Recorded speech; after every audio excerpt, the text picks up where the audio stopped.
GEMISJUDG The Nevidian High Commander Tresvik studied the holographic display of the human mining settlement on Proxima Centauri. His large, compound eyes reflected the blue glow of the tactical overlay as he observed the colony's defenses, power distribution network, and population centers. For 3 standard galactic cycles, the Nevidian Imperium had been studying humanity, cataloging their behaviors, strengths, weaknesses, and evolutionary adaptations. Their dependency on artificial illumination is remarkable. Tresvik noted to Science Officer Malov, "Our analysis confirms they evolved on a planet with predictable day-night cycles and developed limited nocturnal capabilities." Malov's translucent appendages manipulated the display, zooming in on the settlement's power infrastructure. "Indeed, Commander. Unlike our species, which evolved in the perpetual twilight of Nevidius Prime, humans require significant light to function effectively. Their visual spectrum is narrow, and they lack our natural bioluminescence or echolocation abilities. A critical vulnerability," Tresvik said, mandibles clicking with anticipation. "One we will exploit." The Nevidians had expanded across 3 star systems through meticulous planning and exploitation of other species' biological limitations. Humanity, despite their rapid technological advancement and expansion into space, still carried their evolutionary baggage. Their psychological profiles indicated a primal fear of darkness, embedded in their cultural stories and behavioral patterns. "The attack plan is finalized," Fleet Captain Zorish announced, joining the command center. Her exoskeleton gleamed under the ambient light, ceremonial markings identifying her as a veteran of 6 successful conquest campaigns. "We will sever their power generation facilities simultaneously, plunging the entire settlement into darkness. Our warriors, with superior night vision and thermal sensing, will move in during the confusion." Tresvik approved with a formal gesture. "How many human subjects do we require for the study?" "The Science Division requests at least 2,000 specimens," Malov replied, "preferably representing various ages, physical conditions, and specialized roles within their society." The colony on Proxima Centauri housed approximately 12,000 humans, primarily miners, and support personnel extracting rare elements crucial for Earth's quantum communication network. It was isolated enough that reinforcements would take weeks to arrive, yet large enough to provide ample subjects for the Nevidians' research. "Begin the operation," Tresvik ordered. 47 Nevidian strike craft descended through the thin atmosphere of Proxima Centauri under the cover of the planet's magnetic storms. The human colony, nestled in a vast crater that protected it from radiation and harsh environmental conditions, detected the approach too late. By the time their defense systems activated, the Nevidians had already deployed electromagnetic pulse generators targeting the settlement's power infrastructure. The colony went dark in cascading waves, primary systems failing, followed by backups, and finally emergency power. Even the individual habitat modules lost functionality as the sophisticated attack overwhelmed circuit breakers and safety protocols. From the command ship, Tresvik watched with satisfaction as darkness enveloped the human settlement. "Deploy the collection teams," he ordered. "Remember, minimal casualties. The specimens are valuable." 300 Nevidian warriors infiltrated the darkened colony, their bodies naturally adapting to the low-light conditions. They moved silently through streets and buildings, expecting to find humans disoriented, panicking, perhaps huddled together seeking safety in numbers. Security Chief Vex's voice broke through on the command channel 2 hours later, confusion evident in his tone. "Commander, we're encountering unexpected resistance. 3 collection teams have gone silent." Tresvik straightened, his outer carapace tensing. "Elaborate." "The humans, they're not behaving as predicted. They're organized, coordinated, and somehow they can see us." "Impossible," Malov interjected. "Their ocular structures cannot possibly." "Regardless of what should be impossible," Vex had interrupted, "my warriors are being systematically neutralized. The humans appear to be using some form of technology that compensates for their biological limitations. A visual feed from one of the Nevidian warriors flickered onto the main display. The image showed darkened corridors of what appeared to be a mining administration building. The warrior was moving cautiously, thermal sensors scanning for human heat signatures. Then, from a completely dark section of the corridor, something struck the warrior. The feed briefly showed a human figure, moving confidently, purposefully, wearing some kind of headgear, before cutting to static. "Analyze that footage," Tresvik demanded. Malov worked quickly, isolating frames and enhancing the image of the human. They appear to be using advanced visual augmentation devices, not simple night vision as we anticipated, but something more sophisticated. The command center fell silent as reports continued to flow in, each more troubling than the last. Collection teams were being ambushed, Nevidian warriors incapacitated with precision attacks targeting weak points in their exoskeletons that only someone who could see clearly in darkness would be able to identify. "We misunderstood," Malov finally said, his scientific detachment giving way to concern. "The humans don't fear darkness. They've conquered it." Tresvik's communication device activated with a priority alert. The voice that came through was unmistakably human, calm, and measured. "This is Major Elena Reyes, commanding officer of the Proxima Centauri Mining Security Division. I believe you're experiencing some unexpected complications with your invasion." Tresvik exchanged glances with his officers before responding. "How are you contacting this command frequency?" "Your communication encryption is impressive, but not incomprehensible," Reyes replied. "Just like your assumption that darkness would render us helpless was fundamentally flawed." On the tactical display, more Nevidian warrior signals were going dark, their transponders disabled or destroyed. "You studied our biology, but missed the important details," Reyes continued. "Humans haven't feared darkness since we mastered fire thousands of years ago.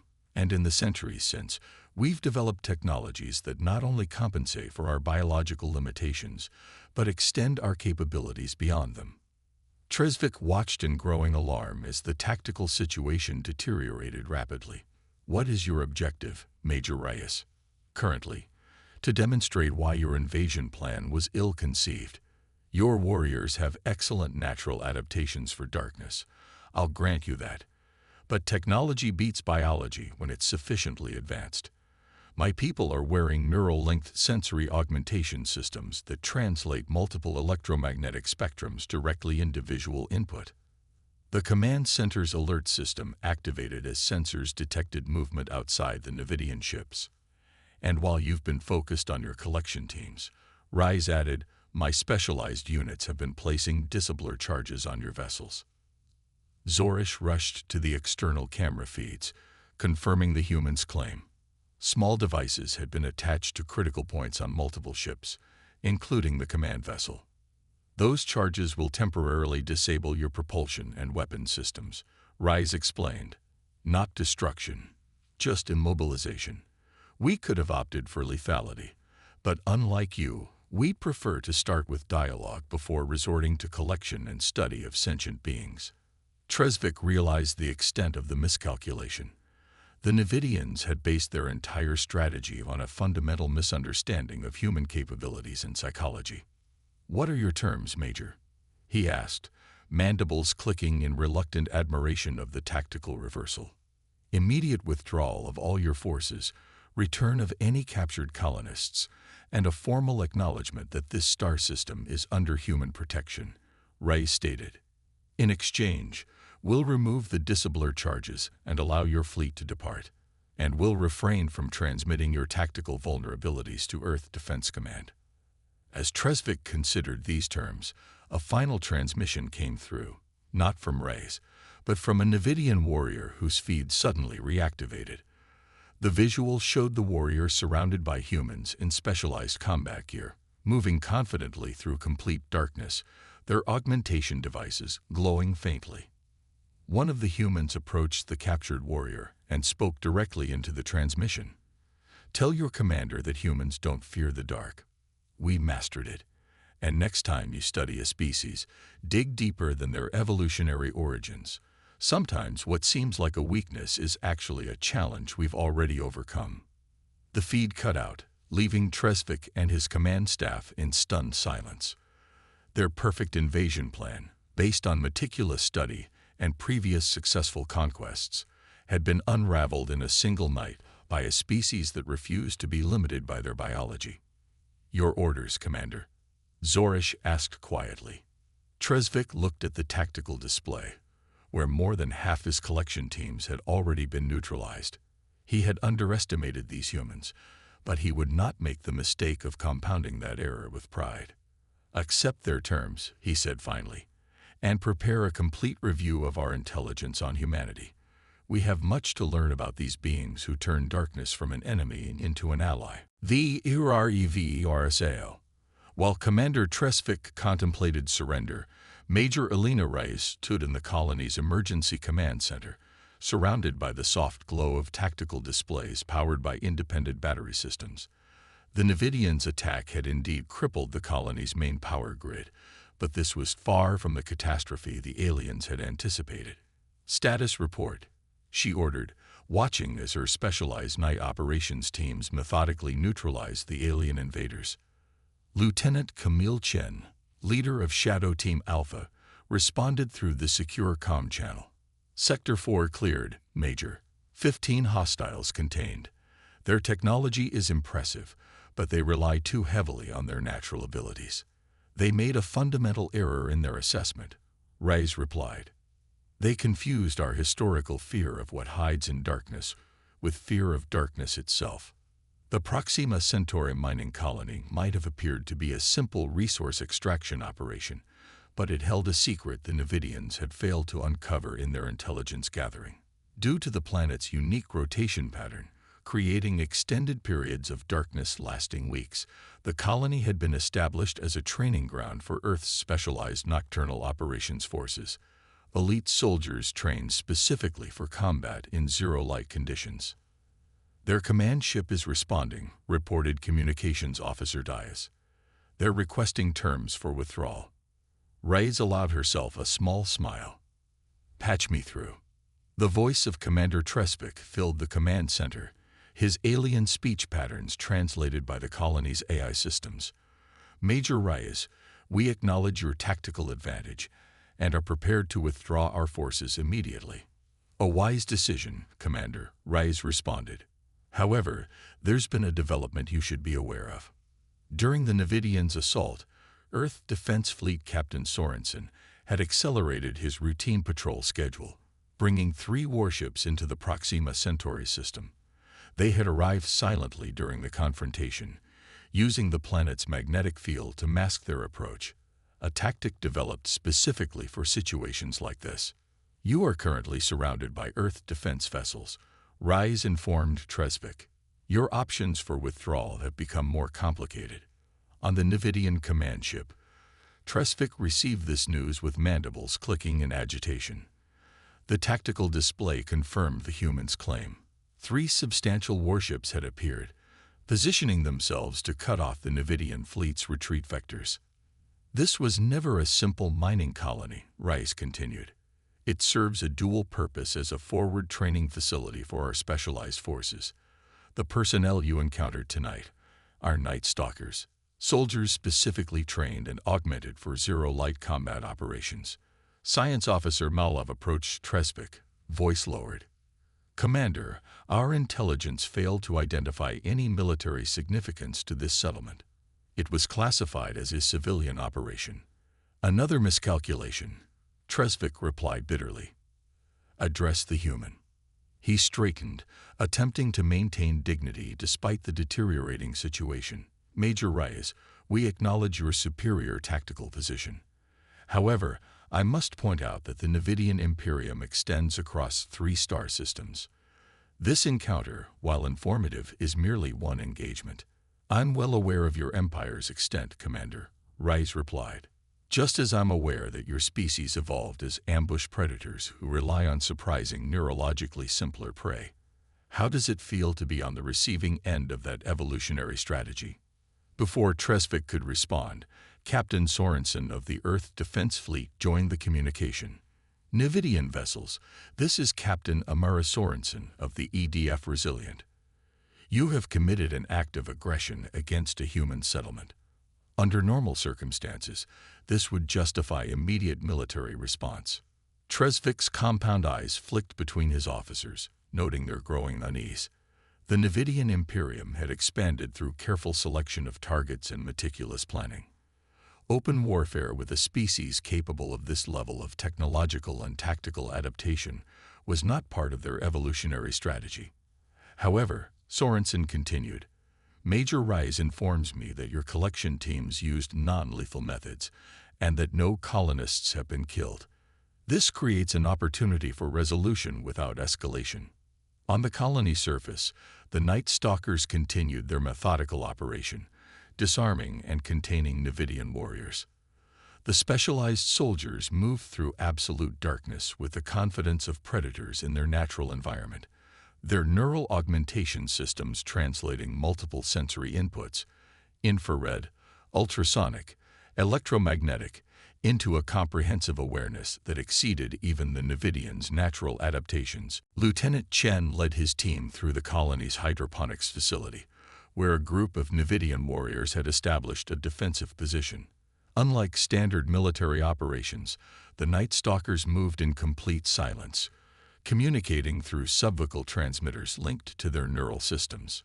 7 hostiles, Chen subvocalized to his team. Standard containment pattern. The Night Stalkers deployed sonic disruptors tuned specifically to Nevidian auditory frequencies, another piece of intelligence gathered during the early stages of the encounter. The aliens collapsed, their sensitive sensory organs overwhelmed by sounds humans couldn't even perceive. Hydroponics secured, Chen reported to Reyes. All hostiles contained with no structural damage to food production systems. In the command center, Reyes updated the tactical display. Commander Tresvik, 85% of your collection teams have been neutralized. The remainder are cut off from your ships. I'm prepared to offer you terms that allow both sides to maintain dignity. Tresvik, recognizing the inevitability of defeat, responded with the pragmatism that had helped the Nevidian Imperium survive for millennia. Present your terms, Major. Complete withdrawal of all Nevidian forces from this system. Return of any collected human subjects, unharmed. A formal non-aggression pact between the Nevidian Imperium and Earth's territories. And finally, an exchange of scientific and cultural information, supervised and limited to non-military applications. The command center fell silent as Tresvik considered these terms. They were unexpectedly reasonable, given the humans' overwhelming tactical advantage. May I inquire as to the purpose of this final condition? He asked cautiously. Despite your methods, Commander, your species clearly values knowledge and adaptation, Rise replied. As does ours. We believe that understanding between intelligent species ultimately serves both parties better than conflict. On the Earth defense vessel Resilient, Captain Sorensen watched the exchange with interest. The Nevidians represented humanity's fourth contact with an advanced spacefaring species, and each encounter had refined Earth's first contact protocols. The Night Stalker program had been developed after the disastrous Arcturus incident, where human colonists had been genuinely vulnerable to an attack exploiting their sensory limitations. Your terms are accepted, Tresvik finally declared, with one additional request. Go ahead, Rice prompted. I request permission for our science division to receive data on your neural augmentation technology. Not the classified military applications, but the basic principles. Such adaptations could benefit civilian applications within our empire. Reyes exchanged glances with Sorensen, whose image appeared on a secure channel. The captain gave a subtle nod. We can arrange a limited technological exchange, Reyes agreed, under proper supervision and with appropriate restrictions. As dawn slowly approached the colony, illuminating the aftermath of the night's conflict, Nevidian warriors were escorted back to their vessels under the watchful eyes of Night Stalkers and regular colonial security forces. The alien invaders moved with subdued demeanor, their previous confidence replaced by a new awareness of their limitations against this unexpected adversary. Commander Tresvik requested a final communication with Major Reyes before departure. "You could have annihilated my forces," he noted. "Why choose restraint?" Reyes considered the question carefully. "Humans have a complex history with darkness, Commander.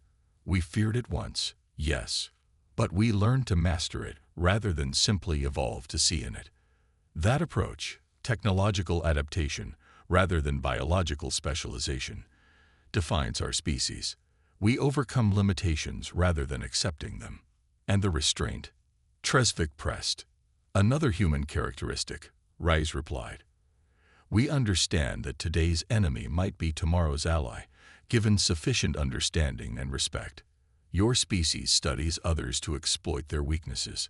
We study others to find common ground, while remaining prepared for those who cannot see beyond conquest." As the Nevidian ships prepared for departure, Science Officer Malov joined Tresvik on the command deck. "Our assessment of humanity requires significant revision," he observed. "Their technological adaptability exceeds anything we've encountered in our previous expansion." Tresvik's compound eyes focused on the slowly illuminating human colony below. "They don't fear darkness," he said quietly. "They conquered it. Perhaps we can learn from this approach." The Nevidian fleet departed Proxima Centauri, leaving behind a human colony that had transformed overnight from apparent victim to revealed predator. The next time they encountered humans, the Nevidians would remember this fundamental truth. What seems like an evolutionary disadvantage can become a strength when paired with ingenuity and determination.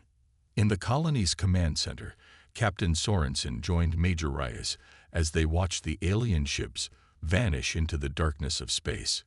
"Do you think they'll honor the agreement?" Sorensen asked. "I think they're pragmatists," Reyes replied. "And they've just learned that humans aren't the vulnerable prey they imagined.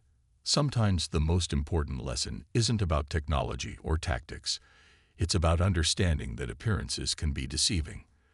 As the colony's power systems gradually came back online, Reyes looked at the night sky one last time before the approaching dawn would wash it away. Humans had once feared the darkness between the stars, but now they navigated it confidently, turning ancient limitations into modern strengths. The Nevidians had assumed humans feared the dark, until they discovered we had learned to hunt in it.